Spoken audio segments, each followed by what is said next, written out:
back to my channel. I'm Deanna and you're watching Orchie Day. These are a few of the vandas that I have got recently from Rosella Orchids, and that's a Frankie. And so I got these guys plus these ones over here and a couple of cattleyas. So they've all been watered separately at the moment, and I'm getting a little sick of trying to manage these guys. So I've got like a separate little water bucket here, and these ones fit okay. So this is a cattleya, but these two are Arides. But these guys are just a massive pain in the butt at the moment trying to water them separately. And this one, I mean, it's completely bare roots, so I have dunked it in my usual Vanda bucket, but even that, I mean, it's just drying out way too quickly, and I'm not sure that I can wait till it's fully spring, because that's when these existing roots are going to start getting some new root tips. So my usual Vanda setup is like this. I've got these wooden teak baskets. They're lined with these coco fibres, and they've got scoria or lava rock in them. Sorry, it's really windy today, so it's yeah, a bit noisy with the wind. So my vandas are doing really well in that setup. My humidity is usually very good in Brisbane, but these days it's just been really odd weather and the humidity is dropping to like 30%. We are midwinter at the moment. However, even though my nights are like ranging between 8 and 12 degrees Celsius, my days, like, it would easily be like 24 degrees today. So that is my saving grace, and that is why I can keep these orchids outside in winter, because my winter days rarely get below 20 degrees Celsius. So even if it cools down at night, yes, I still have to be very cautious with my watering. I don't water in the evenings, but during the day it just warms up, and when there's direct sunlight through here, like, it's easily like 30-35 degrees, and those orchids love it. So yeah, I thought I'd show you guys. Frankie, in the meantime, he is pooped. We have been to dog obedience, we have been to the dog park. He has had a massive day, and it's only midday. So anyway, I am going to bite the bullet, and I am going to pot these guys up in my usual setup today.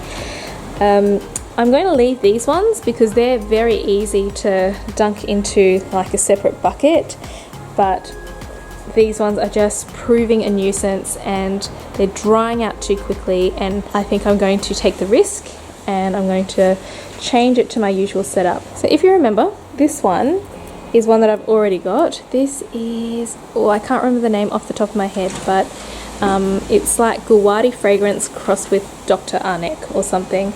And these two are the same. So they are Ascasenda bignus Parrot crossed with Arides Korat Koki. I want to get rid of this medium. I want to put it into my setup just to make my life easier, and I really think the plants are going to enjoy it. You know, I was going to wait till spring because then there's active root tips. They might take to the medium a bit better. It's still a medium that dries very quickly. It just holds the water a little bit longer. These guys, you know, I'll soak them for an hour and then they're dry in 15 minutes. I mean, they are in these pots, but you can see the majority of their roots are just hanging out. Whereas these ones here, they are heavily bound to these pots, and there is going to be significant root damage when I repot these. So I actually want there to be a lot of active growing root tips when I repot these, so they have the best chance of going from one setup to another. So these guys will wait till spring. I'm not having issues watering them that much at the moment. I just have a separate bucket for them and they just do their thing. This cattleya as well, it's not got any new growing root tips that I can see, and it's not got any new growths coming up, so it's going to wait as well. The other two cattleyas, one of them is getting repotted, so that is actually this one.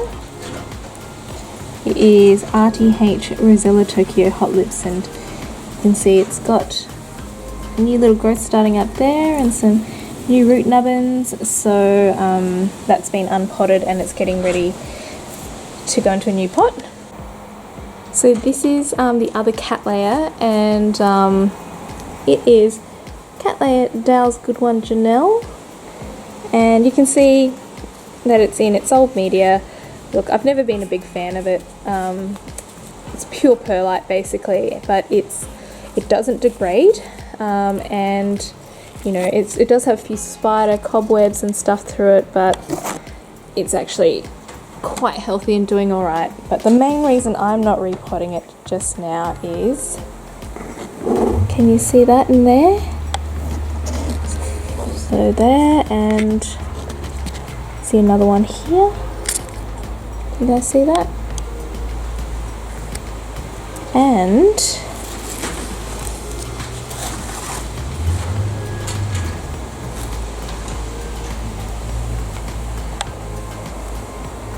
so I've got 3 flower spikes on this.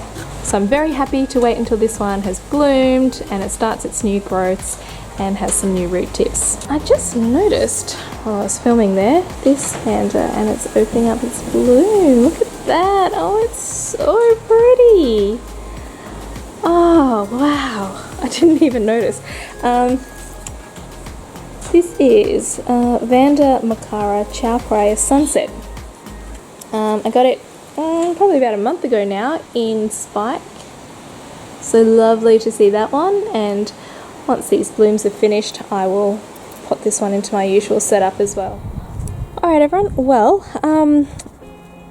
I have unpotted these guys, and I haven't filmed that, but I do have another Vanda video, and I'll put it in the description below and also put a link here on me removing some previous Vandas from their baskets, so I didn't think you needed to see that again. But these are the 2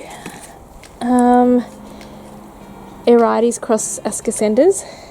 You can see all their roots, and I've actually chopped off a few of their roots because I've chopped off the base of especially this plant with that huge cane, so I've chopped off about 3 root stems, and so it's thinned out a bit, but you can see I've got a very decent and very long root system, and in the end I might actually have to trim a little bit of it off just so I can fit these effectively into the baskets. And I've got this one too, which also has quite an extensive and very stiff root system. It's got quite thick roots, so I've got a variety of buckets out here. You can see I'm repotting a couple of Vanda types as well into these rocks. I've got this little Renanthera monochica. It's a tiny little thing. And I've got a couple of Sarcochiluses which are going into the rocks as well. This is a little Vanda that I actually won for getting first for my Rhynchostylis gigantea at the Orchid Society meeting, and I was the only one in the novice section, so I got it first by default. Anyway, I got that, so I'm going to pop that into here. Now these guys, so I've got a hose here as well, which I have to frequently sort of hose down these roots with, just because the humidity is quite low today. It's really windy and they are just drying out within about 10 minutes, and I really need the roots to be wet when I pot it up, otherwise they just go quite stiff and they break. So yeah, in order to pot them up and in order to get the stem low enough, because you can see how thick they are at the bases and how inflexible these parts are, so yeah, they need to just be as wet as possible. I've got a variety of pots here. I've got that, I've got this wooden basket, I've got this as well, so I'm just going to play around and see what works for these guys. I've got my scoria rock here and some coconut fibres to line the baskets with. Oh, I'm going to play around and see what fits, and I'll be back. Alright everyone, well I'm all done. I got a little bit distracted and now I'm losing light. We went to an open house nearby, not that we're looking to move, I just like looking at new houses around the area just for fun. Anyway, here is the Erides crossed with the Ascocenda, and you can see the 2 plants there. joined together, and I just stabilize them with some ties until they're fully established. But you can see that a lot of the roots are still above the media, but I have found that this setup has been a bit of a lifesaver for me, and the Vandas, they're doing a whole lot better, and I'm coping with the frequency of watering a lot better, especially in summer. So there is leca under there to decrease the weight of these pots, but I have put the scoria at the top because I found that the leca just floats to the top and it's all very annoying. So there's that one. I actually haven't put the tags in, so I can't remember the names of these guys, but this is that little Vanda that I won at the Orchid Society meeting. And I've got my little sarcochiluses here, and I'm just trialing this new media in there. I got it in a recent, oh actually I've got the unboxing and I'll put that up, but it's scoria mixed with large rock. I think it'll be quite happy in that actually, so yeah, I'll see how that goes.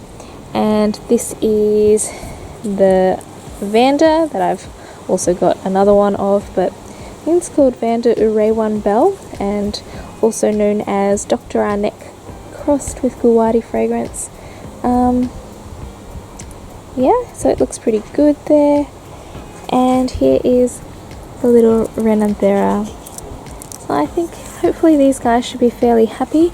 They've all had a really good rinse with the hose to try and wash out some of that crap inside the scoria mix. It's really dirty stuff actually, but I found that this technique worked really well for another recent Vanda potting, so yeah. Alright guys, well that's it. I hope you enjoyed this video. Please give it a thumbs up if you enjoyed it.